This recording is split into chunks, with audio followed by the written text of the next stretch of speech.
My name is Jade, owner and principal planner of Joyful Events by Jade, and this is The Cookie Table.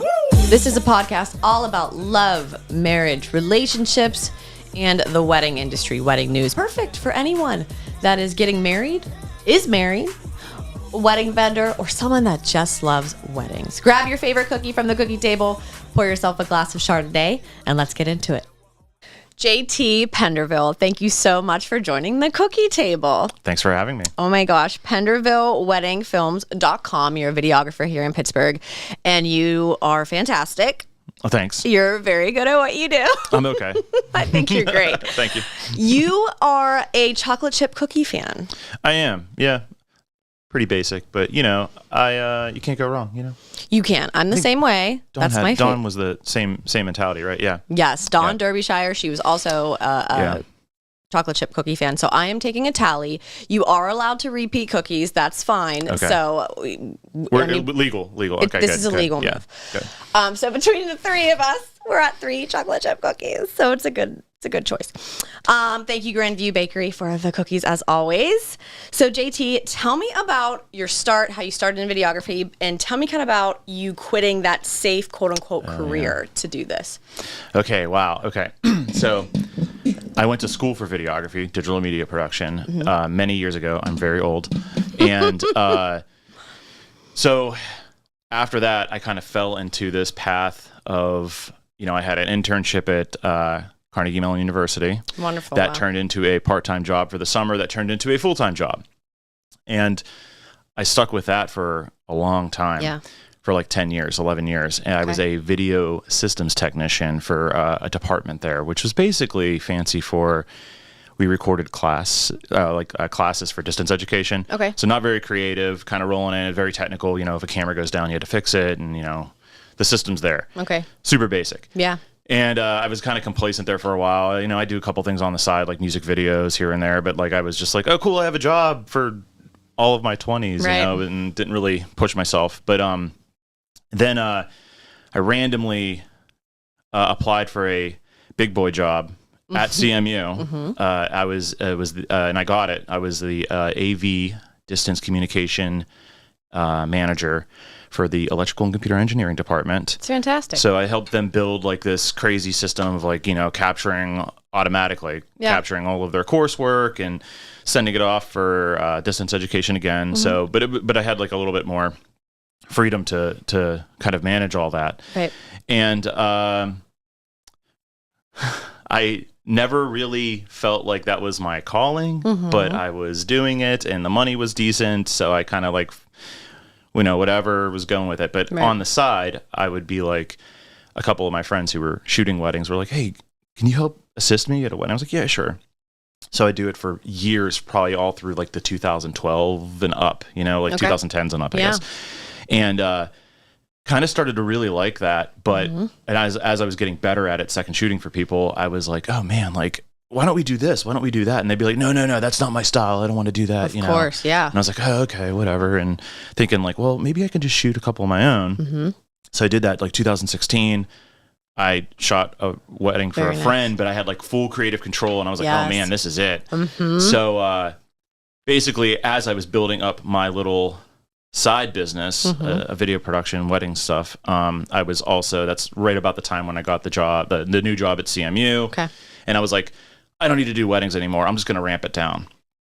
So I tried to ramp it down and I couldn't because I really liked it. Yeah. I was getting a lot of bookings. I was just like raising my price because I was like, oh, I'm doing all this work. I should charge for it.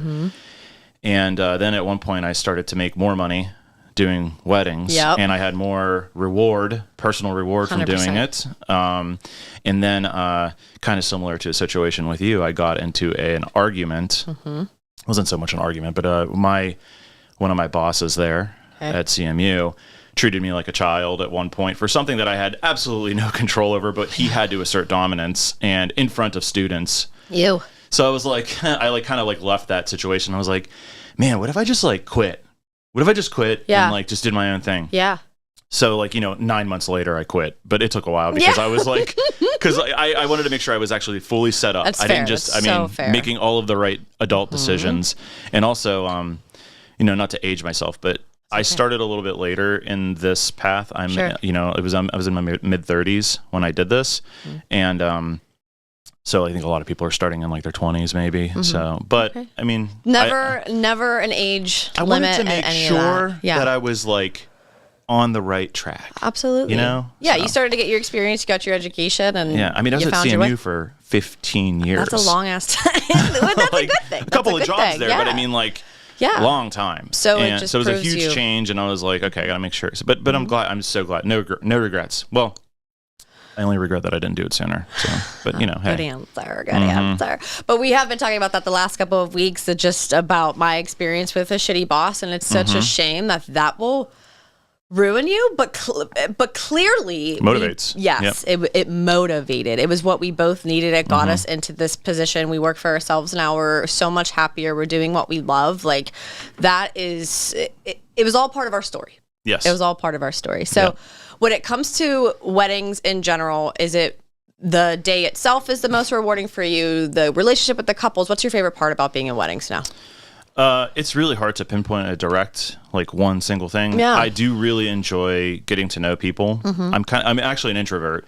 But I just kind of define that as, I like to be around people. Yeah. But the day after, I need to like recharge my batteries like alone in a basement, with no window light and everything. I just need to like chill. Introverted extrovert, yes. kind of in a way. Yes. But I do like getting to know people. I would say I'm probably a people person for the most part. The weddings are generally very, very positive. There's a lot of positive vibes on a day, and I do like being around that. I like. It sounds very selfish, but I do like the reward of providing the service and delivering something super, super personal to people, and them being like really excited to watch it multiple times. And so yeah, the personal reward I get from it is like really, really like you can't compare it. You can't compare it to like completing a project at like CMU. I'm like, oh cool, great job JT. Now move on to the next thing that we need you to immediately do. Like on a hamster wheel. Yeah, and I think that like weddings can be they're really, really tough, and I think that's what makes them, like, when you complete and you get through the end of the day, that's part of like what makes the reward so great. Yeah, you're like, wow, shit, I'm good at this. Like, I just nailed that day. Yeah. And everyone was happy. Like, and I just helped a couple facilitate the best day of their life. Like, it's unmatched. It is a little selfish, but I feel the same way. Yeah. But I mean, like, at the same time, like, I think I do like, to see people's reaction and them being like happy with the decision to either, hire me or, whatever. Yes. I'm like, that makes me happy too. So, yeah. If they were unhappy, I would be like devastated. Be so devastated over it. So absolutely, it's our life. It's essentially our life, and we talked about, Dawn and I talked about this too when she was on a few weeks ago. It's just kind of like we aim to please, like we really do just want to make you happy. And we step outside of those zones, and it's hard to say no sometimes because it's like I just want you to be so happy. I almost like over deliver on like every project because I'm just like, oh, Dawn's over deliver. She said the same thing. I'll say that I won't, and then I do, and I'm just like, well, an extra hour's worth of work or something, like, but I do the same thing even just like with meetings or when couples need something extra, like it's like, okay, like no problem, it's just so easy to want to do it because it is rewarding and it makes them happy and it helps with their big day. So I am with you. Another thing, and I'm sure you feel this way to a certain degree, but I think that it's really nice that I found something, and a lot of people can't say this, but I found something that, doesn't feel like a job a lot of the time. Yes. I mean, it does, but like, at least it's a job I enjoy doing. So there are times where I really just like to edit. Yeah. When I'm sitting there and, my, I'm engaged now. So my fiance, who's like, I know, right? Oh, I announced it to the world. No. But she'll be like, oh, hey, what are you doing tonight? And I'm like, oh, I'm just, it's like 7:00 at night. I'm like, I'm going to edit. She's like, don't you want to do something? I'm like, no, I don't know. I kind of like editing. I don't know. I mean, like, I want, like, unless you want to do something, like, we can hang out. But like, my idea of like fun sometimes is to like sit there and be creative and put together a video. And I don't know. That's weird. I'm weird. It's not. You're in it for the right reasons. I devote a lot of my time to my business because it is my baby. I don't have children. I have cats, and cats are great. Dogs are cool too. I'm a cat person. No shade to. Okay, good, cool. Yeah. But you said it on the right podcast, so right. But I know if people listen, they're just like, man, this guy hates dogs or something. I'm like, no. I promise, I love dogs too. I hate shitty dogs. Like the ones that slobber everywhere and bark and bite me, or just like super mean. Like, come on, what are you doing? But a cat could be super mean, and I'm like, oh, cool. It's fine. It's cool. She's just angry today. Yeah. She's just not in a good mood. Right. Yeah. So you spend a lot of time Friday nights editing, maybe other Friday nights and other Saturday nights. I feel like you have another life aside of you that people don't always know. Yeah. And Rachel Rowland actually is the one that showed me this video. There was a trend going around Instagram about who you think you're emailing and who you actually are. And it's so funny. And I love this about you. Tell me about that part of you. Yeah. So I don't tell couples this until they book me and they've given me the retainer. No, I'm just joking. So I'm in a melodic death metal band. It's amazing. Which is like super different from anything wedding related. That's so cool. And so I've been in the band since 2008. It started as like a Halloween prank, like a joke band for a party. Mm-hmm. We started writing original songs, and then it kind of like blew into blew up into this Dungeons and Dragons themed death metal band thing. So I brought a prop for you to entice viewers to watch the YouTube version. Okay, so I played drums wearing a Sugarloaf medieval helm with lights in it, and I'll put it on right now for you. So it's so good. I hope the audio sounds like it's I'm wearing a helmet right now. He's definitely wearing a helmet for those not watching the video. Yeah, the peripheral vision is horrible, but I play drums in this. It's how real. is that? How is drumming in that? Terrible, yeah. But I think people like respond to it really well. Yeah, and it's so fun. I kind of like entertaining people, so it's. I love that. I love that about you. That's such a fun fact. Yeah, it's interesting. I think it's weird. Most people are just like, they'll either say like, "Oh, cool," or then like there's a few couples like every year they're just like, "Wow, you're like the coolest wedding videographer I'm like, wow. ever." And I'm like, well, I don't know if I'm the coolest. I'm the weirdest, maybe, but I love medieval like type of stuff. Like I'm a huge Game of Thrones fan and like House of Dragon fan, and we go to the Renaissance Fair like annually. Like so, you get it. I so get it, and I'm here for it. I know a lot of people can't get over the whole screaming metal, and that's totally fine because I like a lot of music. It's not just that, obviously. Like I dig music, but I will say people who don't like metal still come to our shows and they're like, well, you guys are like really entertaining at least, and like I can look past the screaming vocals like to enjoy the show. Oh, I would enjoy it. It's a joke. It's very very much satirical. Satirical. Well, I love the idea. Thank you. How can we find you, listen to you, go to a show? Is that okay? Can I ask that? Oh yeah. So the band is called Dethlehem. Okay. Just like Bethlehem, but with a D. It's nothing against like any anti-religious thing. It's just a play on words we thought was funny. 16 years ago. Yeah. Okay. So yeah, I mean, you could tell that we created the band when we were in our early 20s. But it's still rocking and rolling. So, but yeah, so you just Dethlehem.com. We're on Spotify. Oh, that's awesome. All that stuff. It's a good time. Okay. Yeah. Perfect. Dethlehem. If you need if you want to change your intro song or something, I can license some. Maybe I should just for the week. I love that idea. Your favorite song sounded my way. Yeah. That is so fun. So, yes, the person that you are emailing isn't, both of us aren't just these little pristine, perfect human beings that are just so, what's the word I'm looking for? Normal? No. Yeah, normal, we're not normal people. We're not normal people. I love that about us, and I think that's so, so fun. But we're going to give you one hell of a fantastic fucking wedding day, and that's the point. So... Mm-hmm.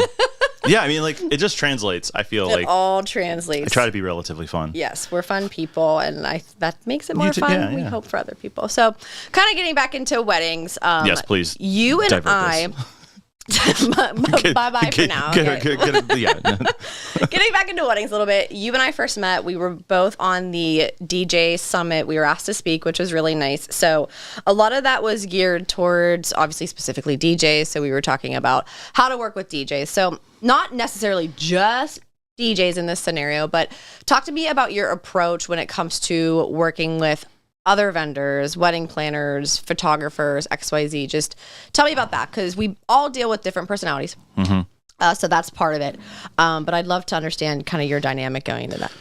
So I can't speak for everybody, obviously, but I tend to have the approach of like going in with a mindset of like being super flexible with everything, either timeline or things that the couple does and doesn't want to do, maybe, and then working with photographers, huge personality types there. And that's fine. That's great. I think I have a personality as well, but I know, I think, I don't want to like upset anybody, but there's a lot of photographers, I think, and videographers too.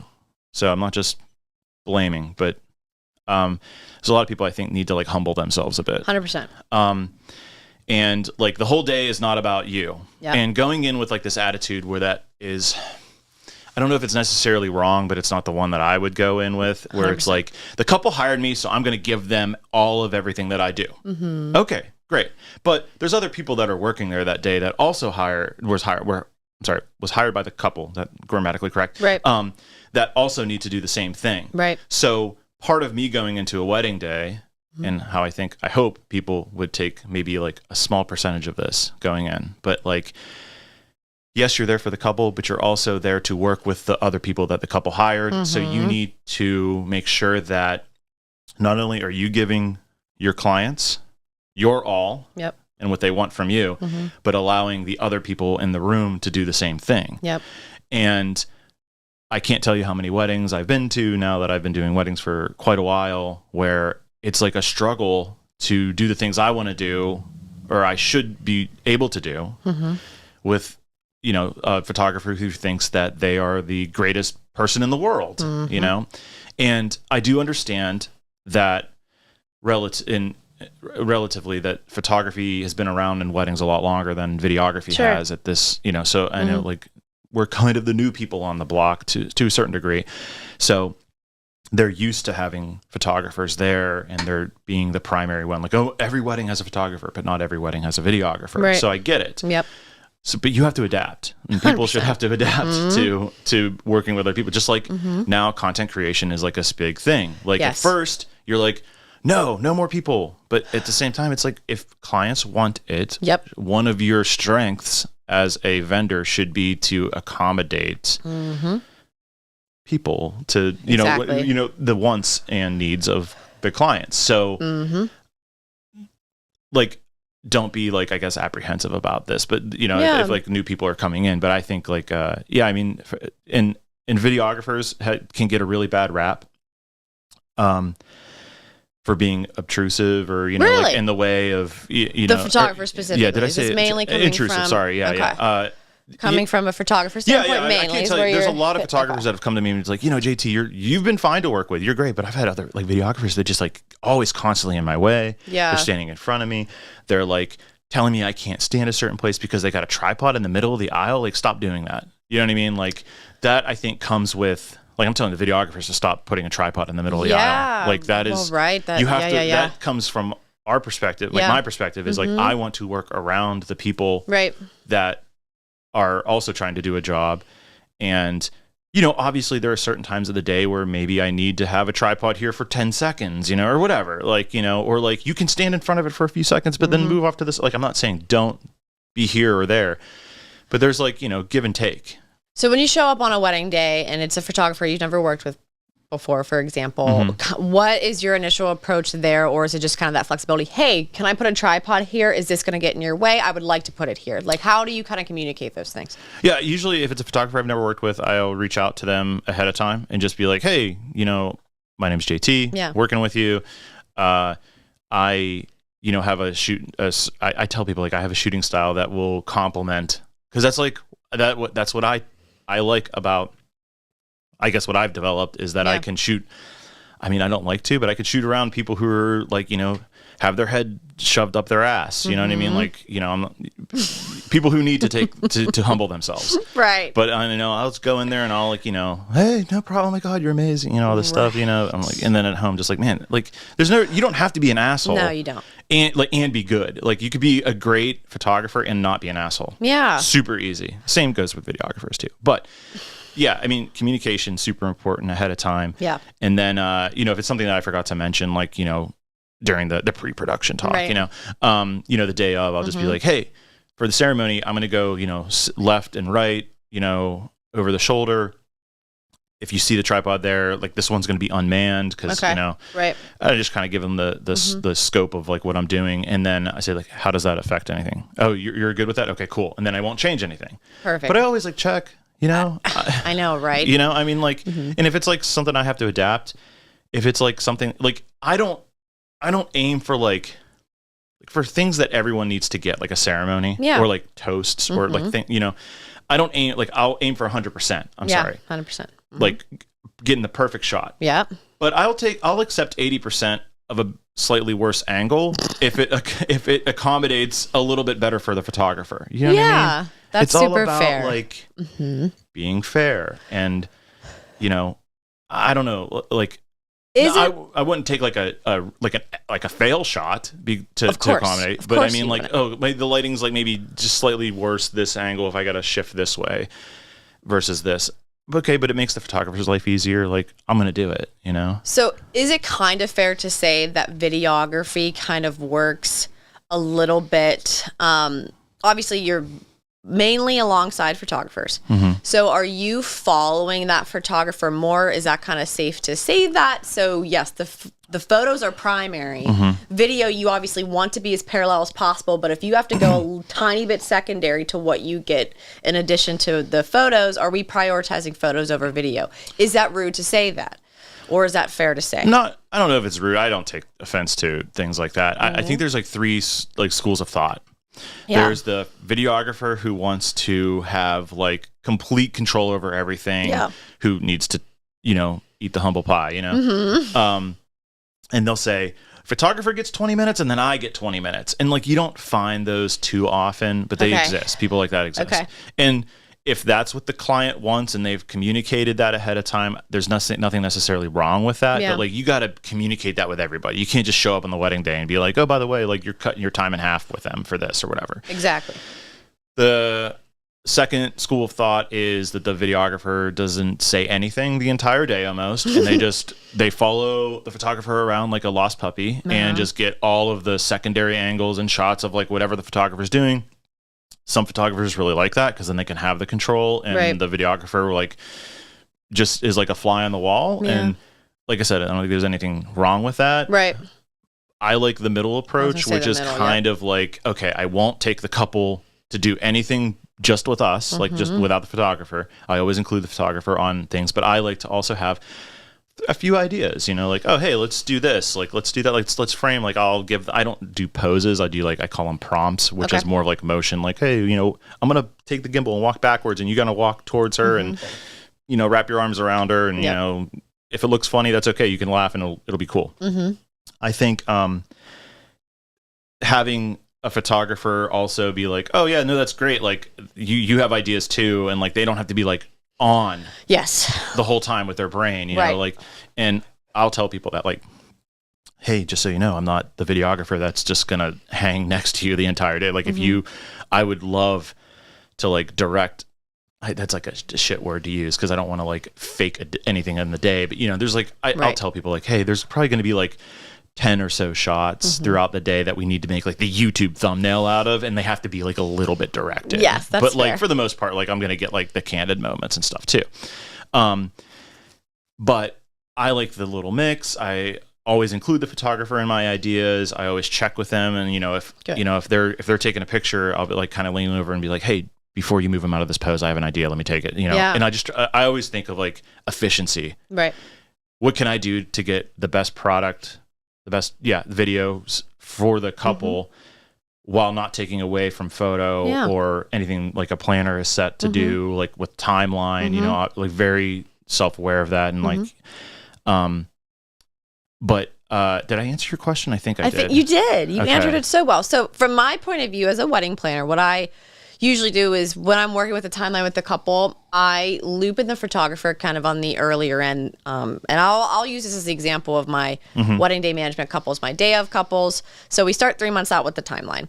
So once I kind of get a good timeline, I then send it to the photographer, and I like to get the photographer's point of view on it.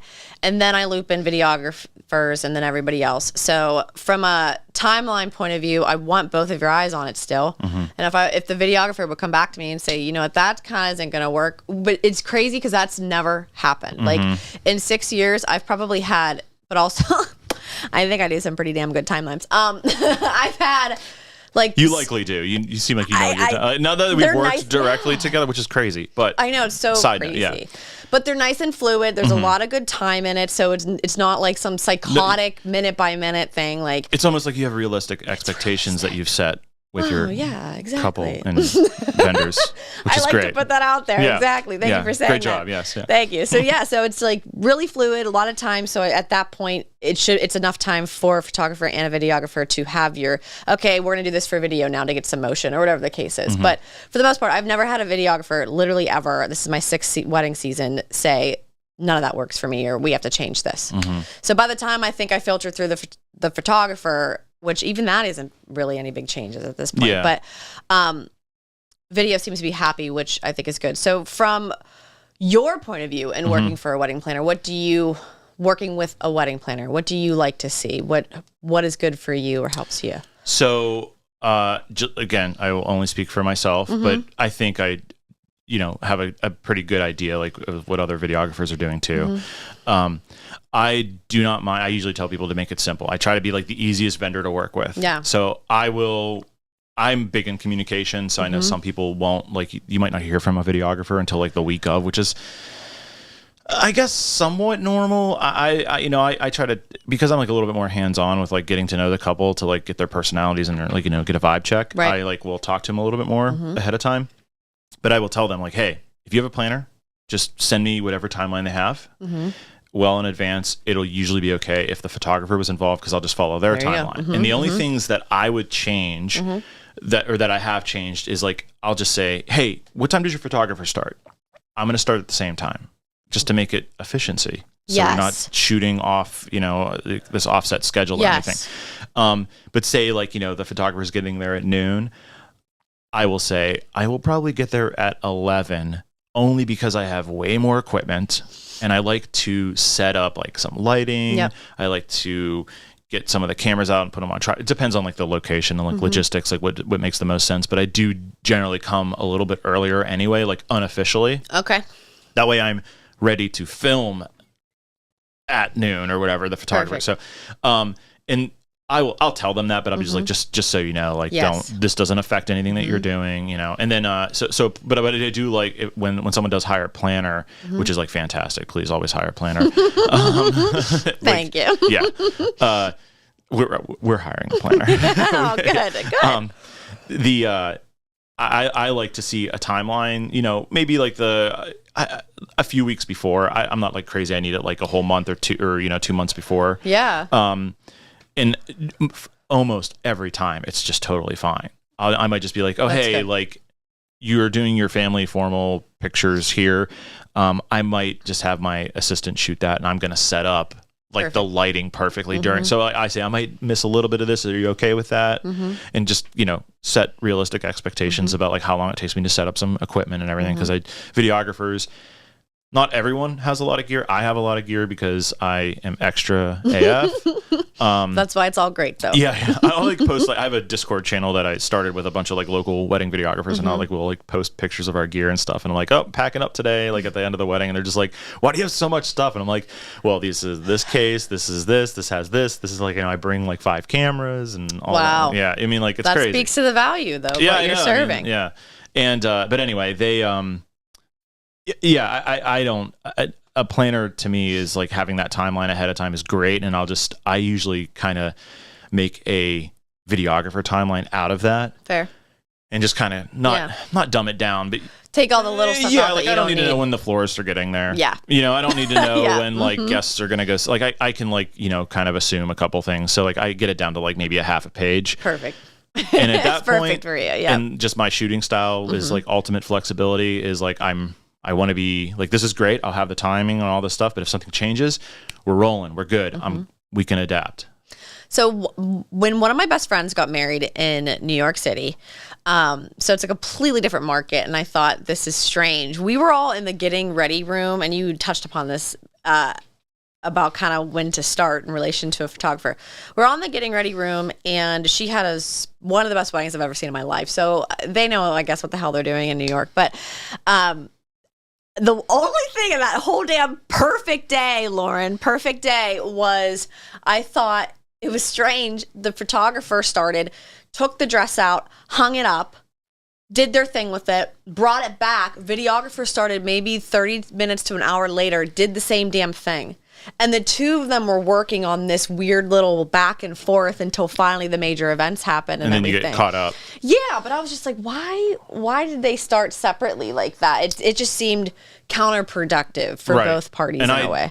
Never recommend that. No, and I agree with you. I think it's all about being efficient, and like if I found out that like a couple was like, oh, come at 1, I'm putting my dress on at 1:30, and then but I'd find out the photographer's getting there at 12 or 12:30, I'd be like, listen, if you're concerned about like you only have me for up to 10 hours or something, and that's the other thing I changed about my time, because like people would book me for 8 and then the photographer for 10, and then I'd end up staying anyway because I'm like, well, they're not going to remember that I wasn't here for 2 hours, and then they're going to get something back and be like, oh, you didn't have this shot, but the photographer did. And I was like, well, I wasn't there. But you don't remember that. And I just changed pricing and packages to just be like, you have me for up to 10 hours, and most of the time, if the photographer's only there for 8 or 9 hours, I stay longer anyway at the end of the day, because the dancing stuff is like, kind of going back to like maybe the give and take of photography is like, I mean,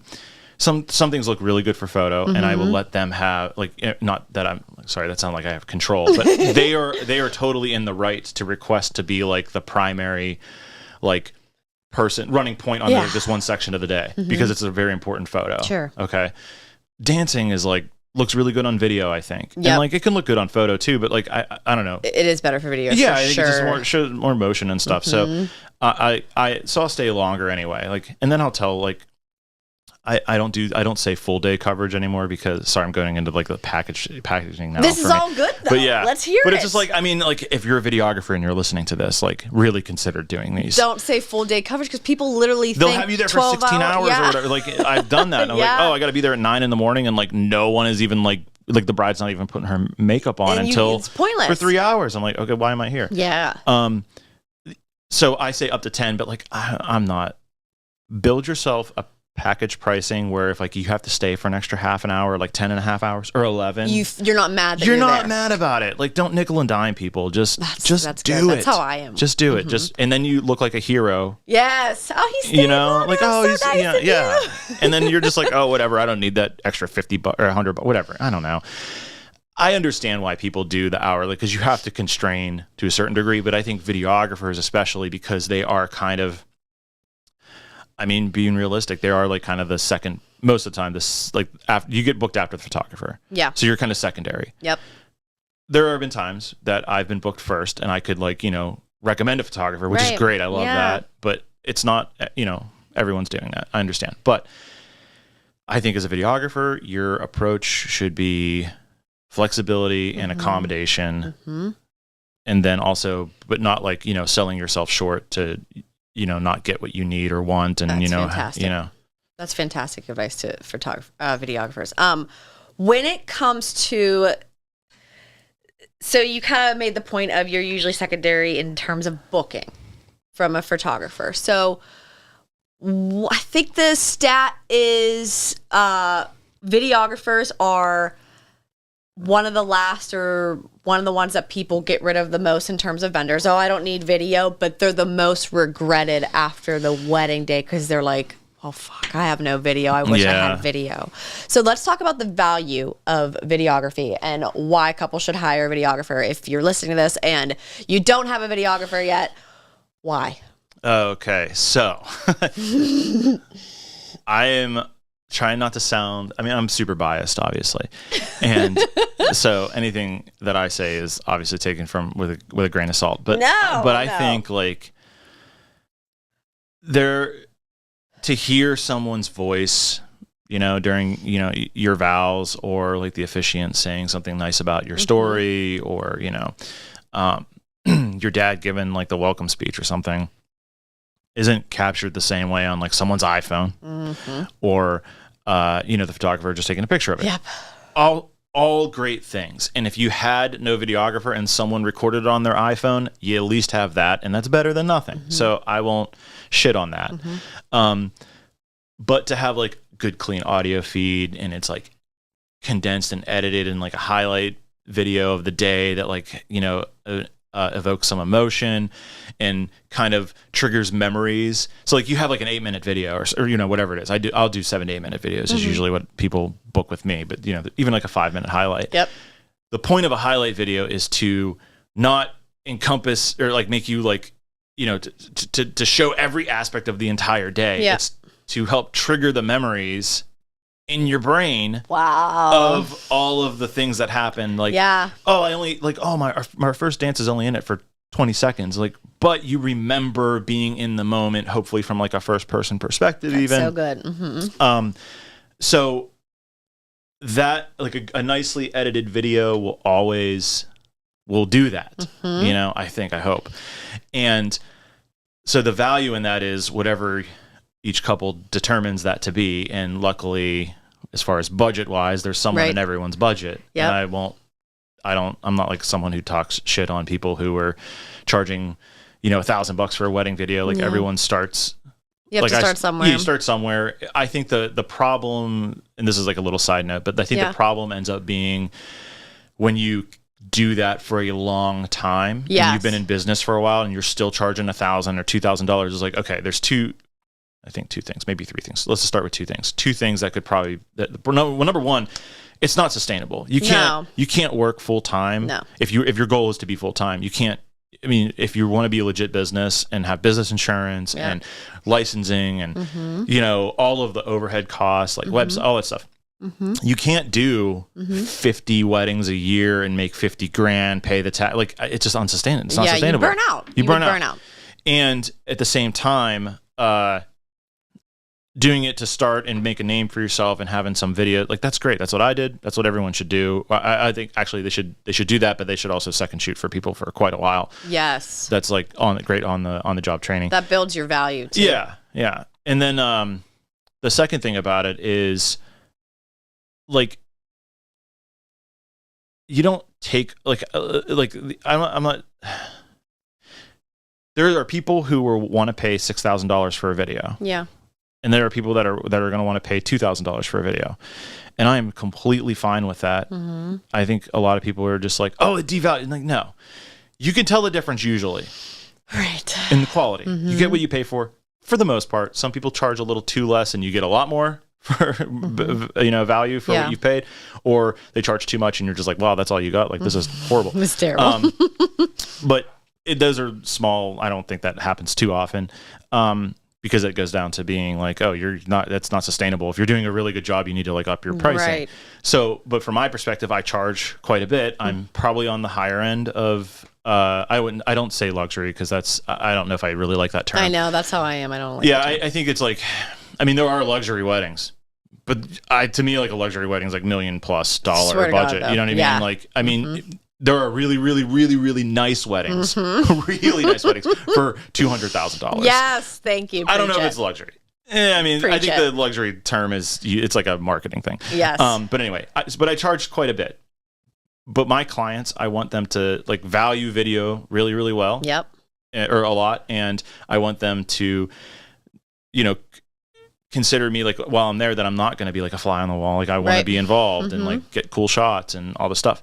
And so like when I hear someone like, oh, they're charging $2,500 for a wedding video, Like, that's the client booked them for that. I'm like, okay, cool. I don't want to do what I do for $2,500. And I understand budgets are a real thing. I'm going through it right now. Yep. Like if the client doesn't have enough for that, there's someone out there for them. And I think something is better than nothing. Yep. But definitely do your research. And there's like a lot of, it's tough to book. Like, I don't know. Do you have a lot of people that listen to your podcast here that are clients? Or I mean, I hope so too. Mostly people that already booked with me, so they know who the hell I am, and how I do things and stuff. But it's overwhelming, I think, to book a wedding. A planner will help greatly, but it's still a lot. Like, it's so much. And I've had several couples that have started planning and then they're like, I'm stuck. I don't know what to do. This is ridiculous. It's like option paralysis. There's too much. It's too much. It's just research like the photographers, and then you have to go back and watch how many videos to determine who. I don't. I know. Like it's crazy. Like, I'll look at other videographers' work, and I'm like, if the video doesn't capture me in 30 seconds, like, sorry, I'm not going to watch the rest of it. Like, I just know. Right. I know if it's a generic wedding video or not. So when it comes to a wedding planner helping you book your videographer, you can at least vet through that planner. And this goes with what you said with experience. Yes, every vendor starts somewhere. We all started somewhere. But, you especially, I mean, you've been doing this for so long, but I feel like I am to the point now where I can confidently, you can tell me your budget and your style, and I can be like, I think this person is perfect for you. So then that's going to save everybody time. Yeah. And I'm Is the vibe right? Yes. Yep. Yes. This person I think would fit your vibe, XYZ. I had one of my full scale couples. I said, well, in a case of a DJ, we didn't get to videography yet, but in case of a DJ, this just happened, and they were like, well, we're like really, really big party people. We're like this, and like I'm working with them, so I can feel their vibe at this point. Like, I'm a very vibey person, so it's like, I know the perfect fucking person for you, and you're gonna be obsessed. They literally texted me after getting off the call with the DJ, and they were like, we love you so much, Jade. You nailed it. Yeah. She's fantastic. Shout out DJ Jess. I'll just shout you out. Oh, she's great. Yeah. She, so good. And I was like, I just knew it though. Like, just based off of what they were telling me in the vibe, I was like, yeah.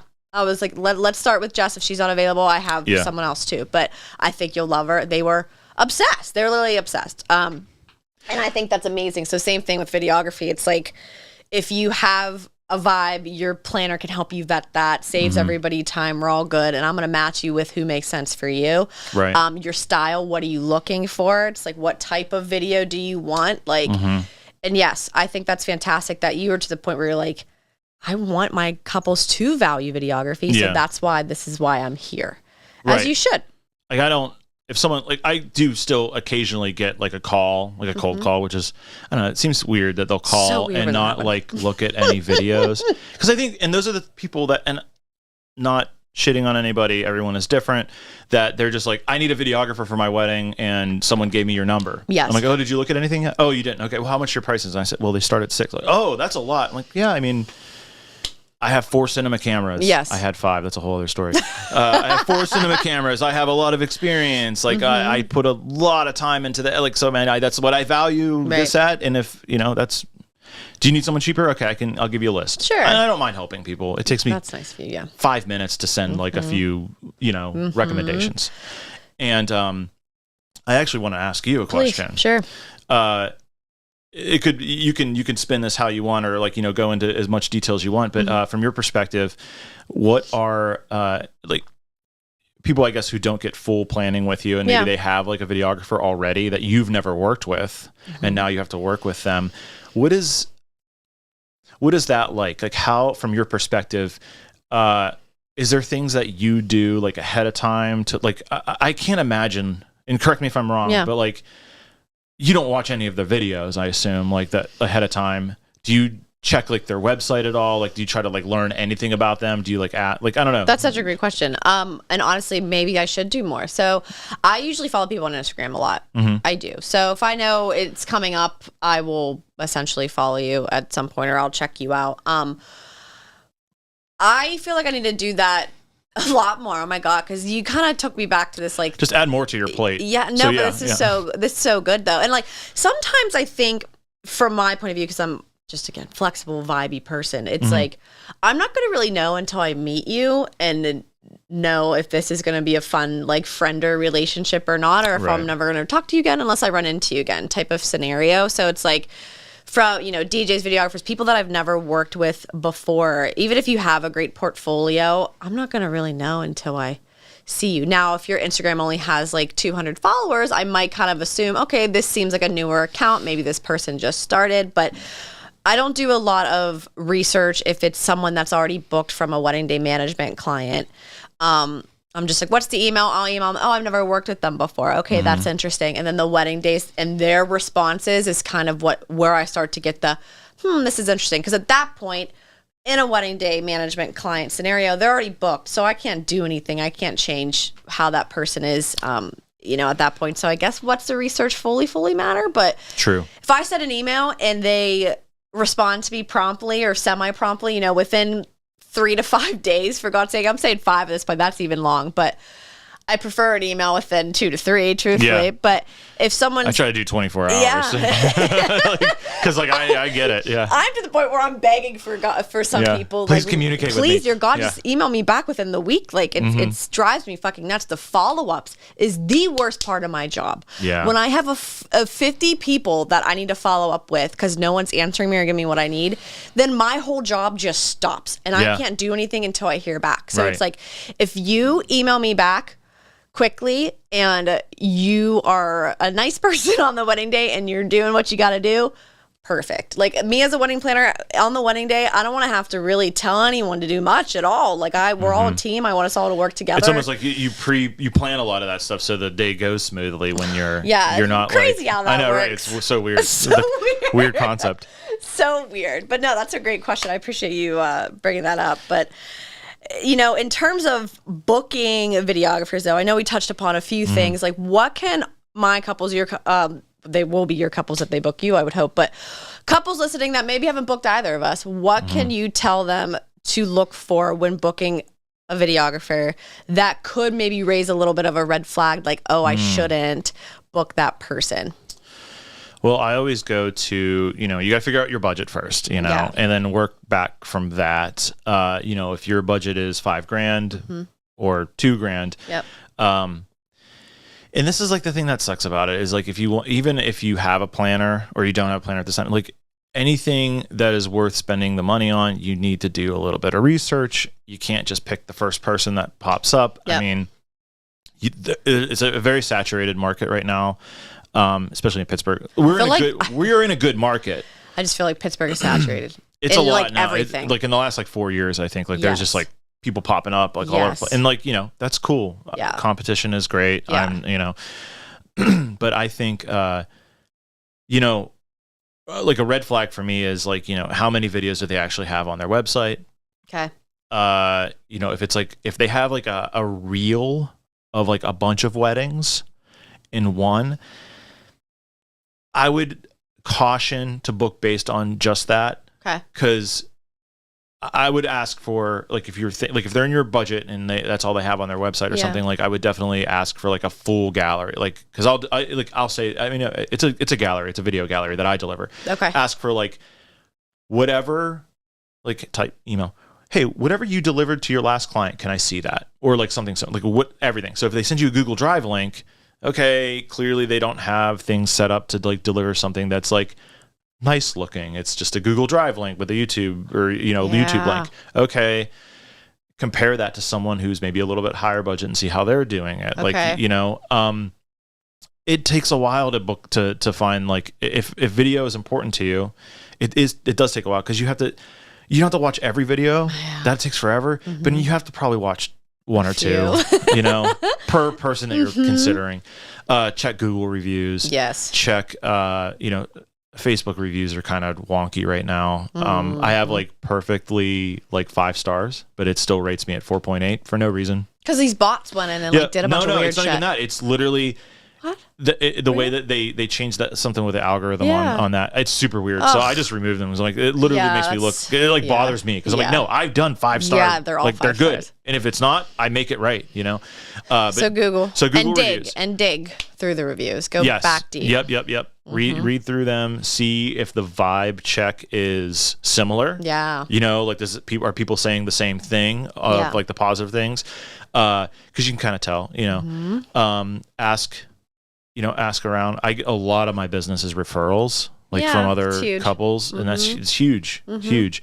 But yeah, I mean, like a huge red flag to me is like not a lot of content. 100%. Which is like seems like an easy thing to be a red flag about, but you'd be surprised. No, you know? That's fair. That's good to know that, to look for that. Yeah. So, I mean, speaking of content, honestly, I do have a kind of a random question for you. So one of the things that broke my heart after I got married was my husband randomly saying to me, like a year later, he's like, you know what's kind of sad? We don't have a video of just our first dance. Mm-hmm.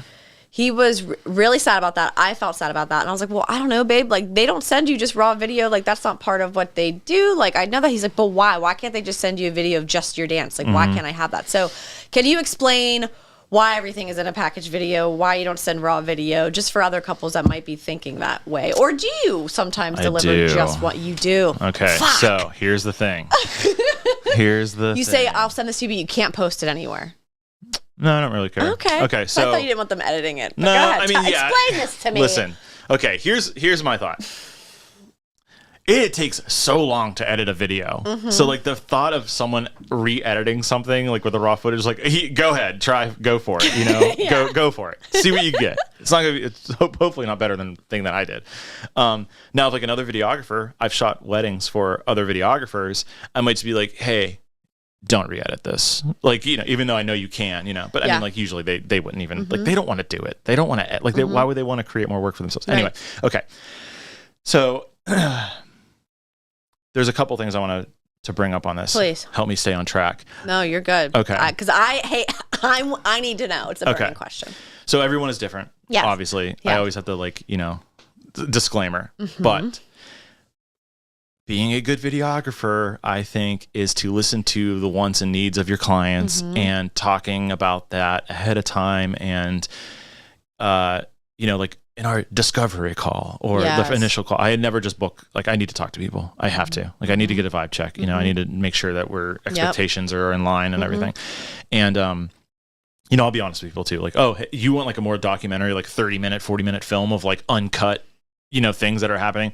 Don't book me. Book, you know, this person here. Like, please. Okay. Like, I don't want you to be like, the last thing I want to do is like take someone else's job that they'd be better at, and then doing something that I don't really want to do. You know, like which is really commendable of you to be like, this isn't for me. Like, I'm not. It's like, I mean, like, cool money. I miss out on a little bit of money, but then I'll book someone who does want what I do.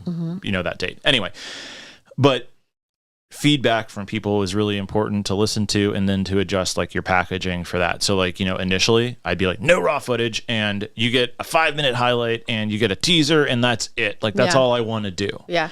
Okay. Well, this day and age, I think, because on the rise of content creators and having that like instant gratification, like you need to adapt. Yeah. Okay. So if you're like, I've adapted this year, even just from last year. So now when I get home from a wedding day, like, this is like the crazy thing. And this probably helps, and not everyone can do this. I don't have kids, and I understand when you have a family, like, it's tough to dedicate 16 straight hours on a wedding day. You know, I get it. So no shade on that. Absolutely. And I work within my confines, my boundaries for that. So I'll get home, I'll back up all the footage, and I edit like a 10 to 20 second vertical reel now. So the couple wakes up, they get to see something immediately. And then they get a teaser. Usually that's a little add-on, but sometimes I'll just do like a minute long teaser the week of the wedding, usually the week after the wedding. So like a couple days. I am now going, like, I'm adjusting literally before this. It's great that you brought this up, but like, I film a whole first dance. Okay. People might want that. It's an add-on because it's a multi-cam. I'll cut 2 cameras together. You can have it. If you want just the raw footage, I'll say it's raw footage, but I explain it's not actually raw footage. You don't want the raw footage.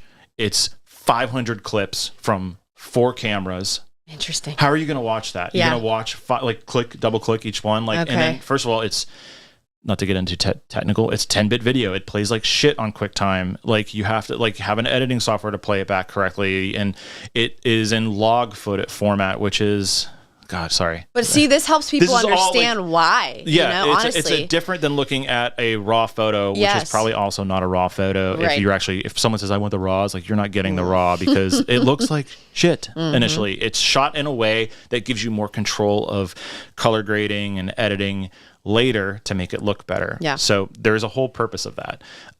Same with video. So what I'll tell people is you're not going to get raw footage from me. I'll say it's raw footage because that's what you determine. You have to work within how people define things too, even though if it's not actually correct.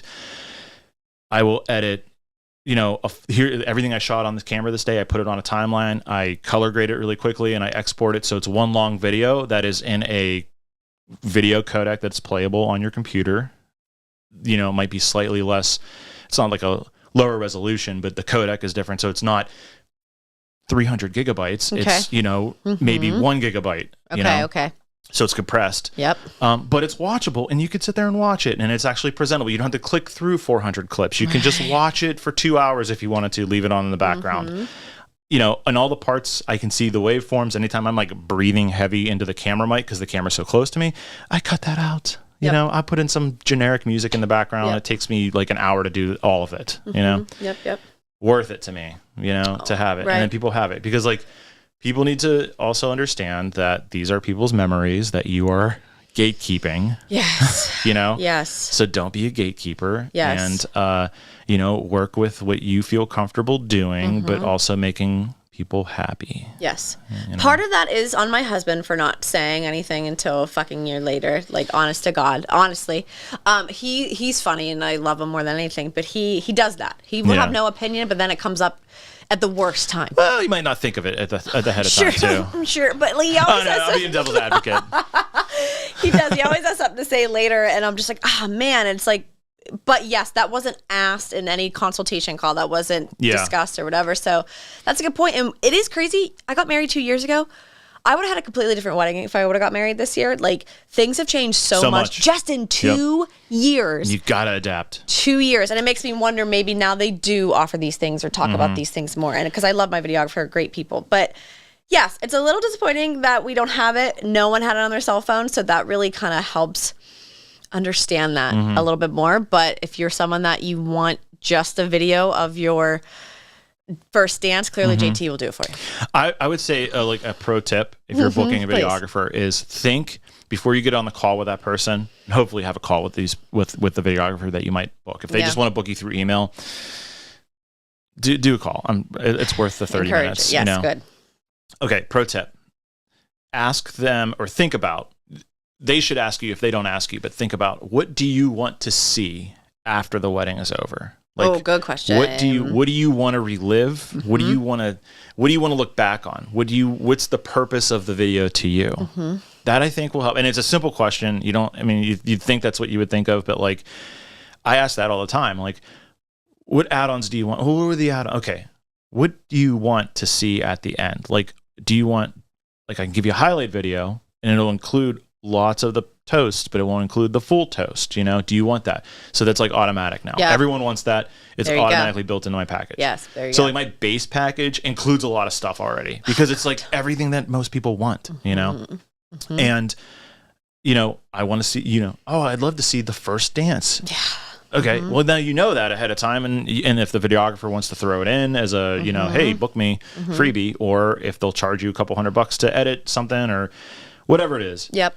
Just think of at the end of the day, what the deliverables. What do you want? The deliverables. What do you want to see? What do you want to relive? 100%. And that'll also help you determine the type of videographer that you want or you should be looking at. So it's a perfect thing to take with you to end on. That's fantastic. JT Penderville, PendervilleWeddingFilms.com. Book me and JT so we can officially work together. Because oh man, it'll be amazing. It would be so good. So good. Thank you so much for joining the cookie table. Yeah. Thank you so much for having me. Enjoy those chocolate chip cookies, my friend. I didn't want to eat while we were talking. I was weird. That's okay. They're here for you now. Yeah. Enjoy. Thank you. Noises. Anyway. Thank you for having me.